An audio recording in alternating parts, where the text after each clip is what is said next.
Assalamualaikum warahmatullahi wabarakatuh. Alhamdulillahilladzi arsala rasulahu bil huda wa dinil haqq liyuzhirahu 'ala ad-dini kullihi wa kafa billahi shahida. Nashhadu an la ilaha illallah wa nashhadu anna Muhammadan 'abduhu wa rasuluh. Allahumma salli wa sallim wa barik 'ala nabiyyina Muhammad wa 'ala alihi wa sahbihi wa man sara 'ala nahjihi wastanna bisunnatihi ila yaumiddin wa ba'd. Sahabat kampung Quran yang dimuliakan Allah, puja dan puji serta syukur milik Allah Subhanahu wa taala atas limpahan rahmat dan karunia-Nya kepada kita. Salawat teriring salam semoga tercurah kepada tauladan kita Nabi Muhammad sallallahu alaihi wasallam. Sahabat kampung Quran yang dirahmati Allah, mengenali Islam merupakan kemestian bagi kita selaku muslim. Karena itulah pada kesempatan kali ini kita akan membahas tentang tabiat dinil Islam. Apa itu tabiat daripada agama Islam? Karena dengan demikian kita bisa mengetahui, kita bisa meyakini, oh iya, Islam yang saya anut adalah agama yang benar, menumbuhkan suatu izzah, menumbuhkan suatu kebanggaan atas agama yang kita anut.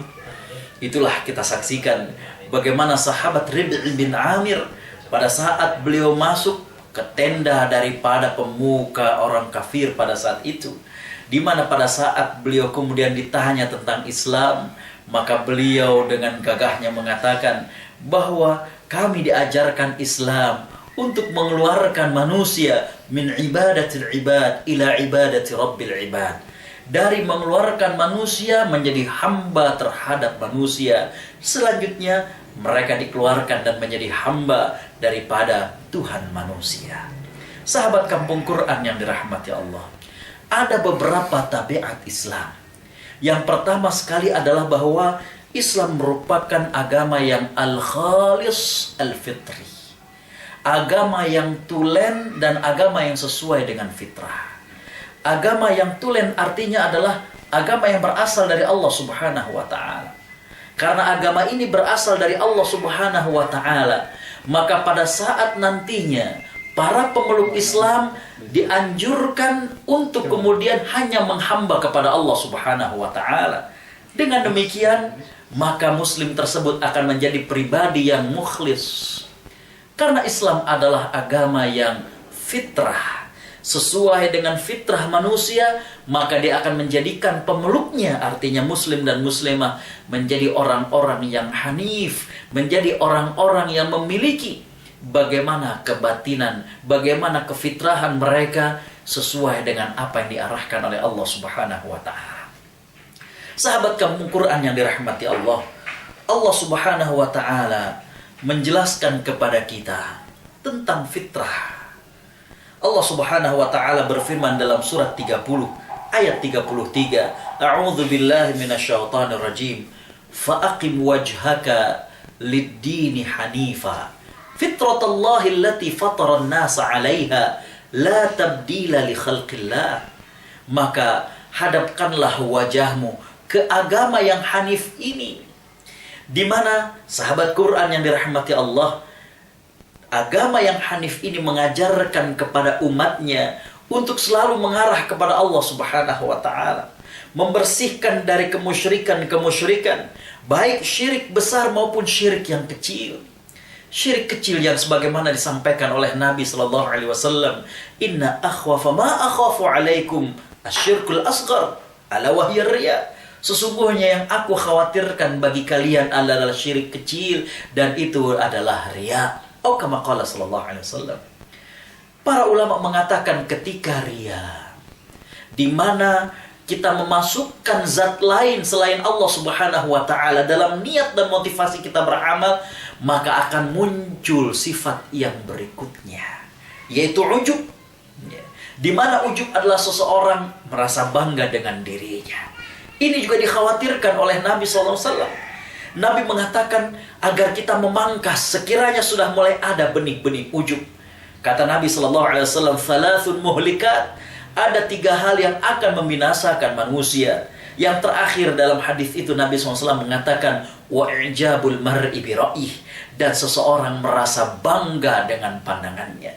Karena dari ujub maka akan meningkat sifat buruk berikutnya, yaitu sahabat kampung Quran, itulah yang disebut dengan ghurur. Seseorang merasa terpedaya dengan dirinya. Seseorang merasakan bahwa dirinya lah yang paling hebat, dirinya lah yang paling pandai, dirinya lah yang paling bijak, dirinya lah yang paling kaya dan lain sebagainya.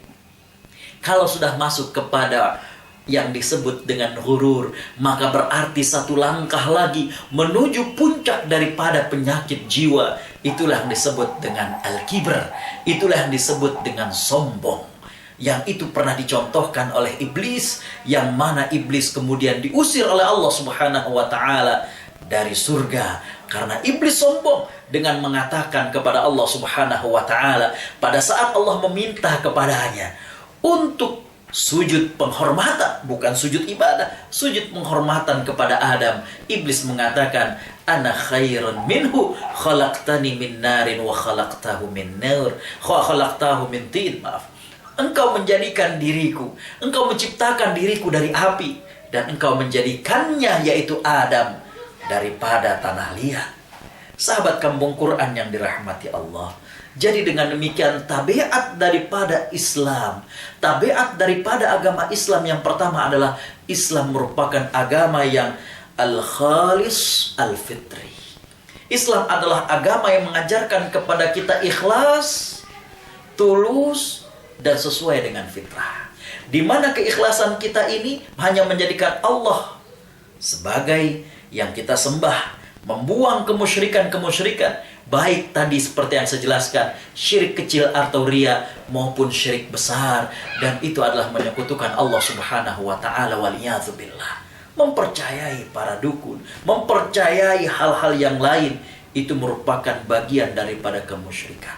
Kampung Quran yang dirahmati Allah, jadi kita menyaksikan bagaimana banyaknya nilai-nilai yang diajarkan oleh Islam.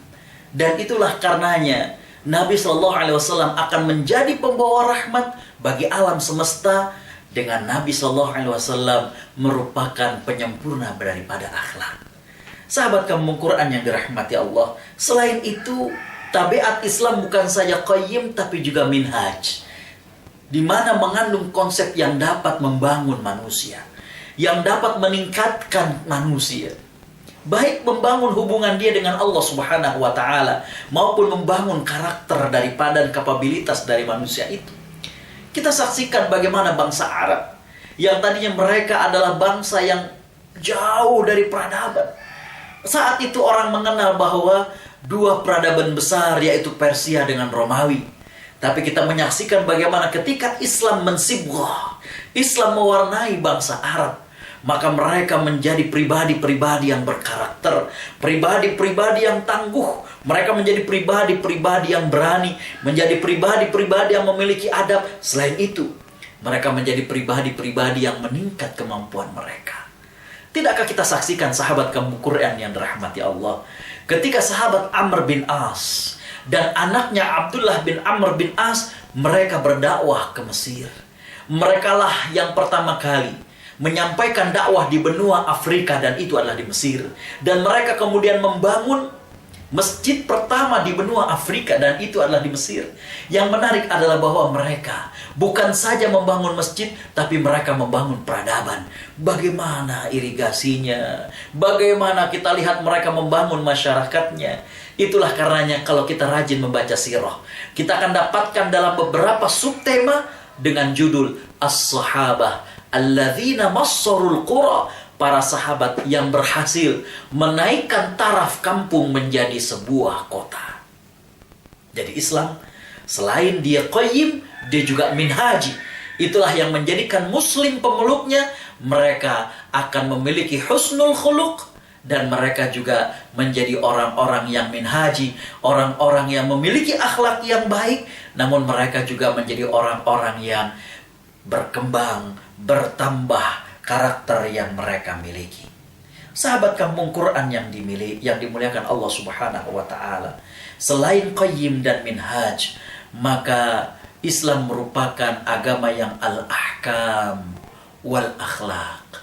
Islam adalah agama yang memiliki tabiat mengandung hukum-hukum dan juga mengandung hukum-hukum akhlak-akhlak. Sahabat kamu Quran yang dimuliakan Allah Subhanahu wa taala, Islam bukan hanya dipenuhi dengan hukum, namun Islam juga ada etika, ada akhlak, ada moral. Di mana sahabat kamu Quran yang dirahmati Allah, dengan demikian maka Islam menjadi lengkap. Bukan saja menata hukum-hukum, baik hukum manusia dengan manusia dalam skala yang lebih kecil yaitu berkeluarga, dalam bermasyarakat, dalam bernegara dan lain sebagainya, tapi Islam juga memiliki konsep-konsep tentang akhlak. Itulah sahabat kaum Quran yang dirahmati Allah. Allah Subhanahu wa taala menyatakan dalam surat An-Nisa ayat ke-36, A'udzubillahi minasyaitonir rajim. Wa'budullah wa la tusyriku bihi syai'a. Dan sembahlah kepada Allah Subhanahu wa taala dan janganlah kalian musyrik. Selanjutnya Allah Subhanahu wa taala meminta kepada kita untuk berbuat baik kepada orang tua, kerabat, tetangga. Bukankah itu nilai? Bukankah itu akhlak? Jadi sahabat kampung Quran yang dimuliakan Allah Subhanahu wa taala, pada kesempatan kali ini kita mengambil 3 tabiat daripada agama Islam. Yang pertama, Islam itu adalah al-khalis al-fitri. Agama yang tulus kepada Allah, bersih daripada kemusyrikan-kemusyrikan, dan agama yang sesuai dengan fitrah manusia. Yang kedua, tabiat daripada agama Islam adalah al-qayyim wal-minhaj. Agama yang penuh dengan nilai dan agama yang mengandung konsep yang membangun manusia. Dan yang ketiga adalah al-ahkam wal akhlak. Islam adalah agama yang dipenuhi dengan aturan hukum dan juga dipenuhi dengan etika-etika, yang mana ini semuanya menunjukkan bahwa hanya Islamlah agama yang Allah Subhanahu wa taala ridhoi, dan hanya Islamlah agama yang akan membawa kita menuju kebahagiaan di dunia dan di akhirat. Sahabat kampung Quran yang dirahmati Allah, sampai di sini kajian kita. Insya Allah kita lanjutkan dalam kesempatan yang lainnya. Kita tutup bersama-sama dengan doa kafaratul majlis. Subhanakallahumma wa bihamdik, asyhadu an la ilaha illa anta, astaghfiruka wa atubu ilaik. Wassalamualaikum warahmatullahi wabarakatuh.